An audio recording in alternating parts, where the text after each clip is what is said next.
આપણે ઝીરોથી બિઝનેસ બનાવવાની વાત કરી હતી, એ બાબતનો આજે આ ચોથો વિડીયો છે. પહેલો વિડીયો જે બનાવ્યો ડિજિટલ માર્કેટિંગનો બનાવ્યો હતો, કોઈને ડિજિટલ પ્રમોશન કરવું હોય તો વગર પૈસા ચાલુ થઈ જાય, કારણ કે આપણી પાસે ઓડિયન્સ. હવે બીજો વિડીયો મેં જે તમને કીધું હતું કે આપણે અમુક રિટેલ વસ્તુ કરશું, જેમાં ઇલેક્ટ્રોનિક આઇટમને બુક લઈ આવવાના છે.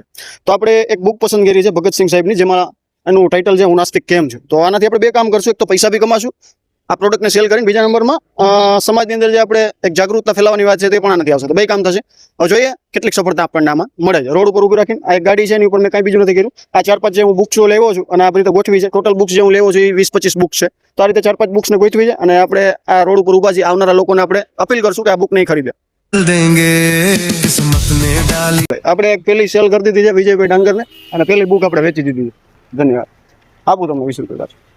આ રીતનું એક પોસ્ટર આપણે બનાવ્યું છે, જેમાં લખ્યું છે કે હું વેચવા નહીં જગાવવા આવ્યો છું. એક ઇમોશનલ લાઈન છે. હંમેશા આપણે માર્કેટિંગ કરીએ કે બિઝનેસ કરીએ તો એમાં કોઈક ઇમોશનલી પ્રોડક્ટને એટેચ કરવી ખૂબ જરૂરી છે. બુક વાંચો દેશ બદલો આ એક સ્લોગન છે, જે મને લાગ્યું કે આ લોકો આનાથી કનેક્ટ કરી શકશે.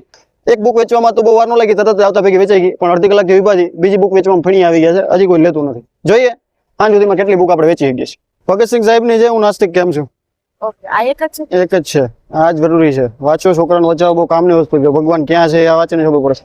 180 રૂપિયા માર્કેટમાં જે છે. हम वक्त बदल देंगे, तकदीर बदल देंगे, मेहनत से हाथों की लकीर बदल देंगे.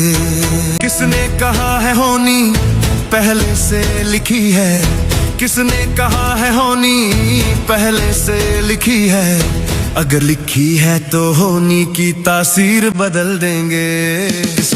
કોઈ પણ ધંધો કરવા માટે પહેલી શરત તમારી એ છે કે તમારી પાસે શરમ જે છે એ તમારે મૂકવી પડે. જો તમને શરમ આવે છે તમે કોઈ પણ ધંધો કરી ના શકો. તમે બિઝનેસ માટે નથી બેને એવું તમારે માની લેવાનું. પહેલો નિયમ એવો છે. કારણ કે જો આ રોડ ઉપર ઊભા રહી લોકોને ઊભા રાખી અને તમે કોઈને કહી શકો કે આ પ્રોડક્ટ મારી તમે લેશો, તો જ સમજી લઉં કે તમે બિઝનેસ માટે પેદા થયા છો. પહેલો નિયમ છે. એટલે ઝીરોથી બિઝનેસ કરવા માટે કોઈ પણ પ્રોડક્ટ જે તમે પરચેસ કરી હોય અને વેચવા માટે ક્યારેય સમજાવવું નહીં. તમારે લોકો પાસે જવું પડશે. શરૂઆતમાં લોકો તમારી પાસે નહીં આવે. તમારું કામ જોશે, તમારી પ્રોડક્ટ જોશે, પછી તમારું પ્રોડક્ટ બોલશે, પછી લોકો તમારી પાસે આવશે. પણ પહેલા તો તમારે લોકો પાસે જવું પડશે. આ સત્ય હકીકત છે. हम किस्मत के साथ साथ वो जंजीर बदल देंगे. हम